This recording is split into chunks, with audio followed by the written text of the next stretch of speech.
Hello बच्चों, welcome to my channel. My name is Kartik Gupta. Last class में हमने exercise 2.1 यानी कि चैप्टर पॉलिनोमियल्स की फर्स्ट एक्सरसाइज को क्वेश्चन बाय क्वेश्चन सॉल्व किया था। अगर अभी तक आपने उस वीडियो को नहीं देखा है तो आप ऊपर लगे आई बटन पे क्लिक करके उस वीडियो को अभी व्यू कर सकते हो। आज हम स्टार्ट करने वाले हैं एक ऐसा टॉपिक जो कि हमने क्लास 9th में भी कवर किया था और क्लास 10th के पर्सपेक्टिव से तो वो बहुत ही इंपॉर्टेंट है। टॉपिक का नाम है zeros of a quadratic equation using splitting the middle term method. अब splitting the middle term method एक क्वाड्रेटिक इक्वेशन के जीरोस या रूट्स फाइंड करने का सबसे बेसिक मेथड है। इसके अलावा और भी मेथड्स होते हैं जिसको हम डिटेल में चैप्टर 4 क्वाड्रेटिक इक्वेशंस में पढ़ेंगे, लेकिन splitting the middle term polynomials के पर्सपेक्टिव से भी बहुत इंपॉर्टेंट है, इसलिए हम इस पर्टिकुलर टॉपिक को डिटेल में एक बार अभी गो थ्रू करेंगे। So without any delay let's start how to find the zeros of a quadratic equation using splitting the middle term method। तो सबसे पहली बात तो जो हमारे समझने की है वो ये है कि एक क्वाड्रेटिक इक्वेशन का आइडियल सिंटैक्स क्या होता है।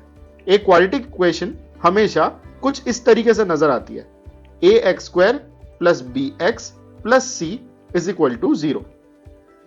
यहां पे ये जो a, b और c है ये बेसिकली x square, x और कांस्टेंट टर्म है, इनके कोफिशिएंट्स हैं, यानी कि a, b and c are constants.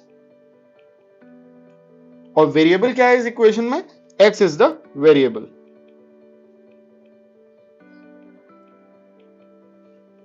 तो हमारा टारगेट है कि हमें इस equation ax square plus bx plus c is equal to 0 के जीरोस फाइंड करने हैं, या रूट्स भी कहा जाता है उनको, तो रूट्स फाइंड करने हैं।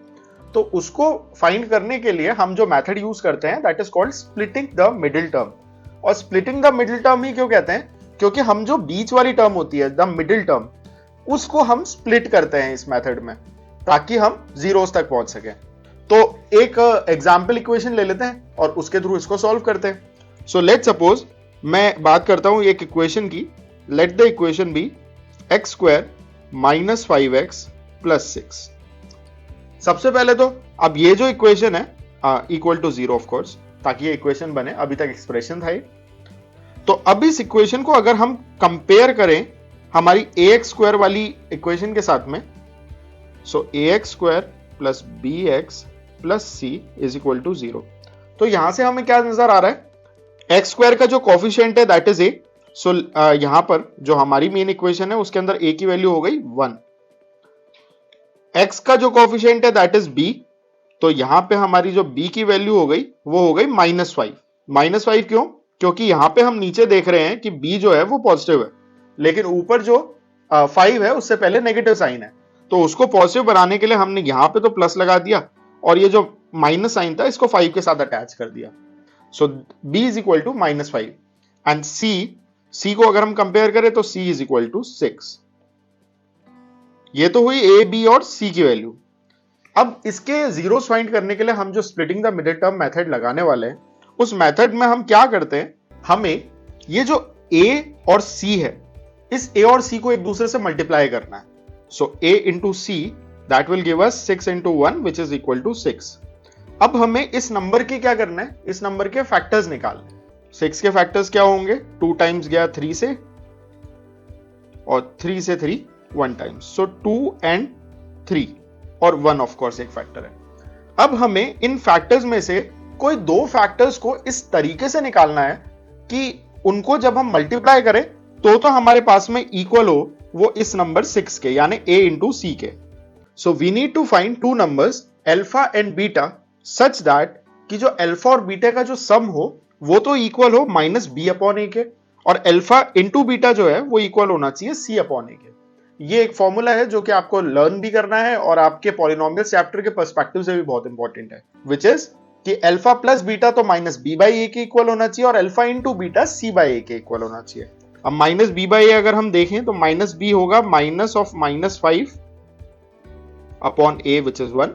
सो अल्फा प्लस बीटा यानी इन दोनों नंबर्स का सम तो 5 होना चाहिए, और अल्फा इंटू बीटा यानी कि इन दोनों नंबर्स को मल्टीप्लाई करने पे हमारे पास c/a which is 6/1 which is equal to 6 आना चाहिए।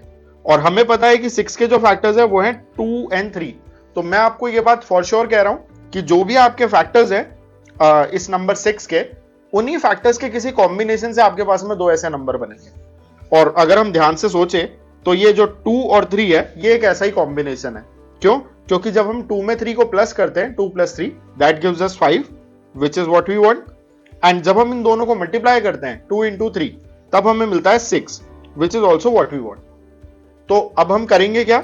अब हम जो हमारी जो मिडिल टर्म है यहाँ पे, और मिडिल टर्म का मतलब क्या हुआ? मिडिल टर्म मतलब वो टर्म जिसमें x की पावर 1 है। ठीक है, अगर मैं इस इक्वेशन को थोड़ा सा अदल बदल के लिख दूं, अगर मैं इसको ऐसे लिख दूं माइनस का 5x + x² + 6 = 0, तो भी ये क्वाड्रेटिक इक्वेशन नहीं रही, लेकिन इसका मिडिल टर्म जो है इस बार वो x² हो गया। तो हमें इस बात से कंसर्न नहीं रखना है कि बीच में एक्चुअली कौन सा टर्म है।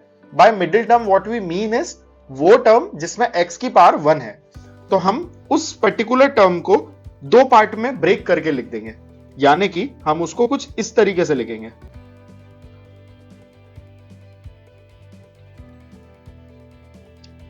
x² को x² ही रहने दिया क्योंकि इसमें हमें कोई चेंज करना नहीं है। -5x को हम इसमें से माइनस का साइन तो बाहर निकाल देते हैं, और 5x को हम 2x + 3x के इक्वल लिख देते हैं। अब ये 2x और 3x लिखने से अगर हम ध्यान से देखें तो इनको ऐड करेंगे तो 5x बन जाएगा which is what we want, और 2 × 3 जो है दैट इज इक्वल टू 6 जो कि हमारे c/a के इक्वल है। सो थोड़ा सा इसको सिंप्लीफाई कर लेते हैं। नेगेटिव साइन का जो ब्रैकेट है उस ब्रैकेट को हम ओपन कर देंगे। So this will become x² - 2x - 3x + 6 = 0। अब क्या करना है? अब पहली दो टर्म में से जो जो चीजें कॉमन आ रही है उनको हम ब्रैकेट के बाहर निकाल लेंगे, और दूसरी टर्म में से भी जो जो चीजें कॉमन आ रही है उसको भी ब्रैकेट के बाहर ले लेंगे। सो दिस विल बिकम, अगर हम पहली दो टर्म में देखें तो x कॉमन आ रहा है, इसके अलावा और कुछ कॉमन नहीं है। तो अगर हमने इन दोनों टर्म्स में से x कॉमन निकाला तो हमारे पास में ब्रैकेट के अंदर क्या बचेगा?